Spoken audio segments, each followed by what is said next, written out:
Kita beralih ke informasi lainnya pemirsa, sejumlah negara di Eropa dilanda gelombang panas. Warga Paris frustasi menghadapi panasnya cuaca, memilih berenang di sungai. Sementara gelombang panas bahkan membuat lapisan jalur tram di Jerman meleleh.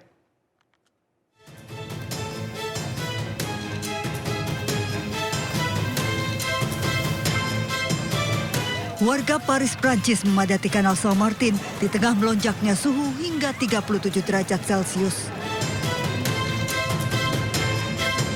Warga sempat memadati kanal, berenang di air dan duduk di sepanjang tepi kanal untuk menurunkan suhu tubuh. Kericuhan terjadi di berbagai toko di Prancis. Warga berebut membeli kipas angin dan pendingin ruangan di tengah serangan gelombang panas ekstrim. Lebih dari separuh wilayah Prancis berstatus siaga dengan suhu melampaui 40 derajat Celcius.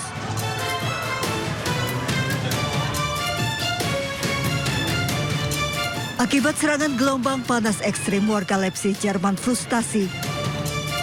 Suhu ekstrim pecahkan rekor hingga 41 derajat Celcius. Bahkan suhu panas membuat lapisan jalur tram meleleh. Kondisi ini membuat transportasi terganggu. Material ini memanas dan mengalir ke beberapa bagian rel dan jalan raya. Gangguan ini memaksa layanan tram di berbagai kota dihentikan.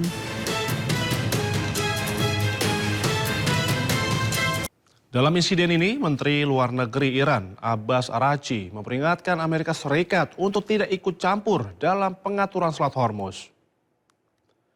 Menurut Araghchi, ikut campurnya pihak lain akan menyebabkan meningkatnya ketegangan kawasan Timur Tengah dan menunda pembukaan jalur pelayaran strategis tersebut. Hal ini disampaikan Araghchi saat berbicara pada konferensi pers bersama Baghdad dengan Menteri Luar Negeri Irak, Fuad Hussein. Berdasarkan nota kesepahaman yang ditandatangani dengan Amerika Serikat, Selat Hormuz akan kembali ke kapasitas sebelum perang dalam waktu 30 hari. Ia juga menyerukan penghentian menyeluruh operasi militer Zionis Israel di kawasan Timur Tengah, termasuk Lebanon. Menteri Luar Negeri Iran ini menyambut baik usulan Irak untuk meluncurkan dialog regional antara Dewan Kerjasama Teluk. ترتیبات در حال اتخاذ هست، در حال اجرا هست و مسئولیت این ترتیبات با جمهوری اسلامی ایران هست و هیچ نهاد دیگری یا کشور دیگری در این خصوص مسئولیتی نداره بر اساس یادداشت تفاهمی که بین ایران و آمریکا امضا شده.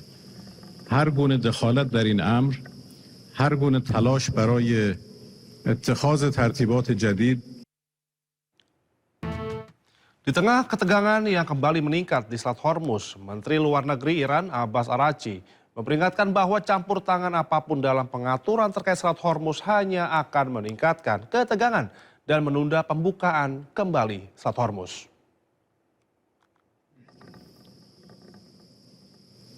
تنگه هرمز تحت مدیریتی که ایران اتخاذ خواهد کرد ظرف مدت 30 روز و بعد از رفع موانع توسط جمهوری اسلامی ایران به ظرفیت قبل از جنگ خودش برمیگرده. این ترتیبات در حال اتخاذ هست، در حال اجرا هست و مسئولیت این ترتیبات با جمهوری اسلامی ایران هست و هیچ نهاد دیگری یا کشور دیگری در این خصوص مسئولیتی نداره بر اساس یادداشت تفاهمی که بین ایران و آمریکا امضا شده. هر گونه دخالت در این امر، هر گونه تلاش برای اتخاذ ترتیبات جدید یا جداگانه نسبت به آنچه که توسط جمهوری اسلامی ایران در جریان هست، تنها منجر به پیچیده‌تر شدن اوضاع و تأخیر در بازگشایی تنگه هرمز خواهد شد و ضریب تنش رو بالا خواهد برد، همونطور که در دو شب گذشته ما شاهد سانحه هایی در تنگه هرمز بودیم که منجر به بالا رفتن تنش و درگیری های شد. من از همه طرف ها درخواست میکنم که در موضوع مدیریت تنگه هرمز و ترتیباتی که برای بازگشایی تنگه هرمز از سوی جمهوری اسلامی ایران اتخاذ میشه دخالت نکنند، به یادداشت تفاهم امضا شده پایبند باشند و اجازه ندهند که این یادداشت تفاهم از مسیر خودش خارج. Selain itu pemirsa, sejumlah serangan teror terjadi di Tel Aviv. 2 ledakan mobil tewaskan 1 orang warga Israel. Ledakan mobil yang pertama terjadi di Jaffa. Ledakan ini membunuh seorang ayah dan melukai anaknya yang berusia 6 tahun. Ledakan mobil juga terjadi di Holon, namun belum ada informasi akan adanya korban di lokasi ini. Hingga kini polisi Israel masih terus menyelidiki pelaku teror. Selain ledakan bom, rangkaian teror juga terjadi di Israel. Total sekitar 5 orang meninggal dalam rentetan teror di Israel tersebut.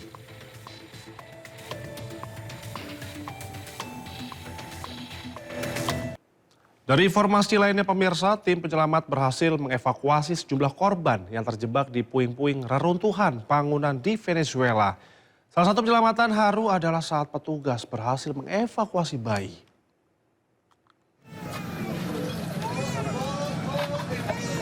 Tim pencarian dan penyelamatan AS berhasil menarik bayi berusia 9 bulan hidup-hidup dari reruntuhan bangunan yang runtuh di Venezuela pada hari Sabtu waktu setempat. Para penyelamat dengan hati-hati membawa bayi yang dibungkus selimut dari reruntuhan sebelum menyerahkan bayi dari satu anggota tim ke anggota tim lainnya.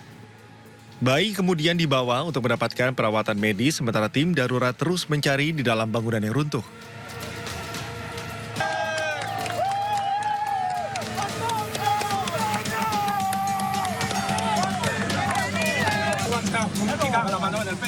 Personil dari unit darurat militer Spanyol memimpin operasi penyelamatan bersama tim lain mengeluarkan seorang pria yang terjebak di antara reruntuhan rumah di Mequetía.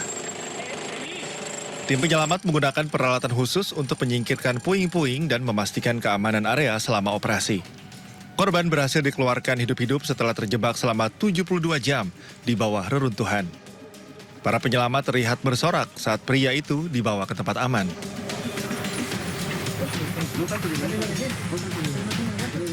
Tentara Meksiko berhasil menyelamatkan seorang anak laki-laki dalam kondisi hidup dari reruntuhan di La Guaira.